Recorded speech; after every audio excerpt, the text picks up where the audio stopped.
Welcome. I am standing in West Virginia at Harper's Ferry. We are on a family road trip for the Thanksgiving holidays and driving from Northeast Tennessee to Cape May, New Jersey, to see my father-in-law and to go on a little kind of mini vacation together before bringing him back. Anyway, this is probably my favorite point on our trip. It's a little past our midway point, but it's a really interesting location. And so Harper's Ferry is the amazing, beautiful confluence of, let me see if I can turn this, the Shenandoah. This is the mountains around, woo, the old bridges. It's the confluence of the Potomac and the Shenandoah River. And so it's also where West Virginia, and what would the other state be? Maryland, I think, Pennsylvania, we're all kind of up in this corner. So it's a super strategic location historically for the Civil War, for transportation, for hauling major goods, but also transporting people and things like that. But in modern times, it has become famous as one of the few towns on the Appalachian Trail, one of the longest trails, I think, in the world. I think it is actually the longest trail in the world, and it stretches about 2,200 miles from Maine to Georgia.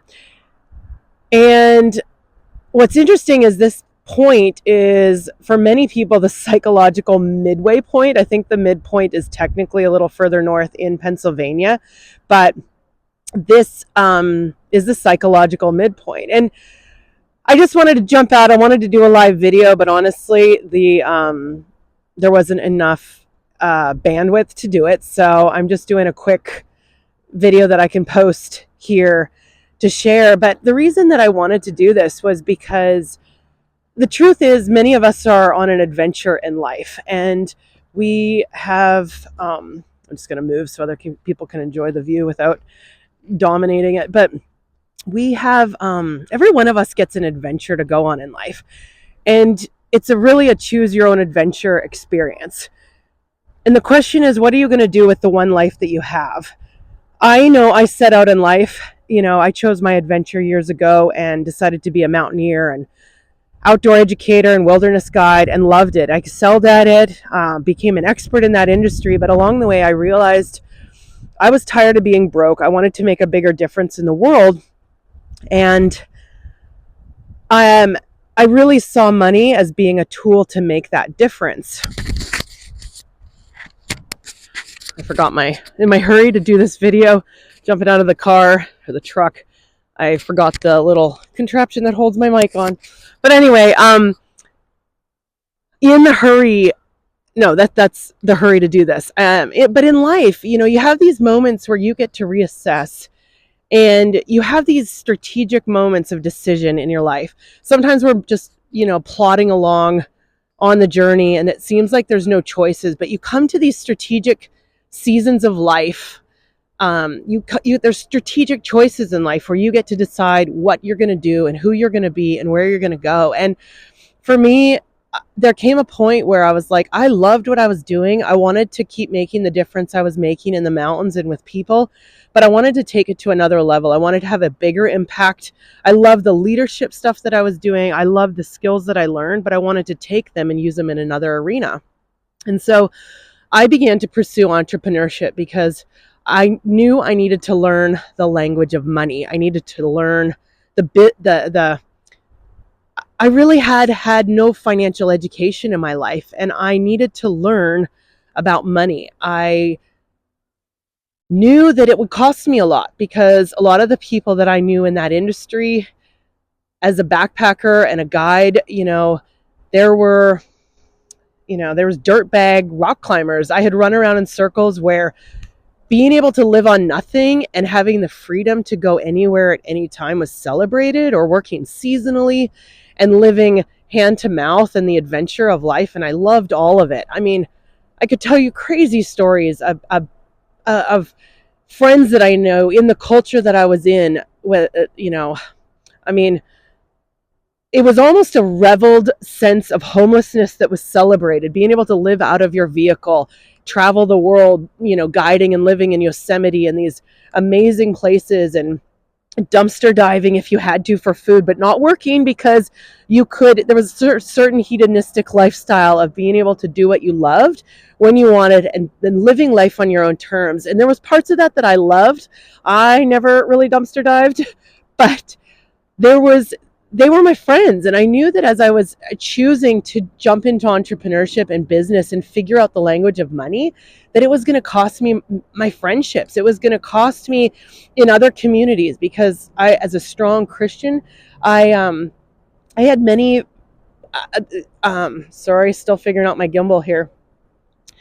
As a strong Christian, there's a lot of deep-seated rooted beliefs about money in Christian circles and what people believe the Bible says about money, but I didn't want to hear anymore what Christians had to say about money. I wanted to figure it out for myself and study the Bible out. And that's why I'm doing this channel now. It's taking what I've learned all those years, wanting to encourage and challenge people to look at their life and their business in ways that will make a difference, that will bring change. Because money, and so sorry, this is crazy.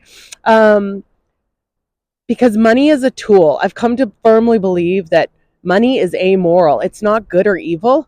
It's simply a tool. It's no more than a tool like fire, a tool like gasoline, putting it in your tank. But having money is a resource, and you can make a difference with the money that you have. I love having money to be radically generous. When I don't have a lot of money, it's really hard to be generous in the ways that I want to.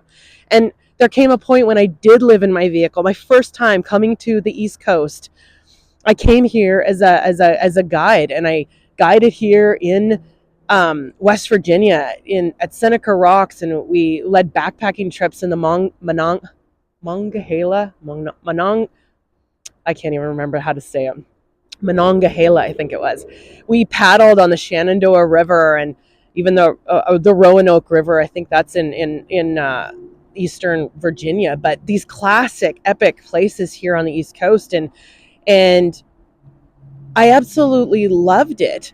But I was living in my vehicle. I was living in my Jeep that summer. And what would I say if a friend's house burned down? Come live in my Jeep? What space was there in my life to make a difference in someone else's? I used the resources I had to make a difference, but they were limited.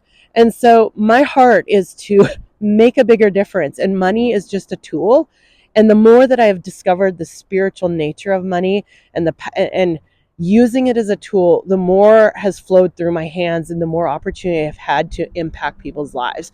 And so this channel is just a place to share some of those insights, to share some of the things I've discovered in the Bible, lessons. Not all of them are meant to be from the Bible directly. I think some of the ahas I've had are biblical principles, but sometimes are found in other places, but nuggets that I've found. And so I just share this beauty with you today, this historic strategic location, as a reminder that you have a choice.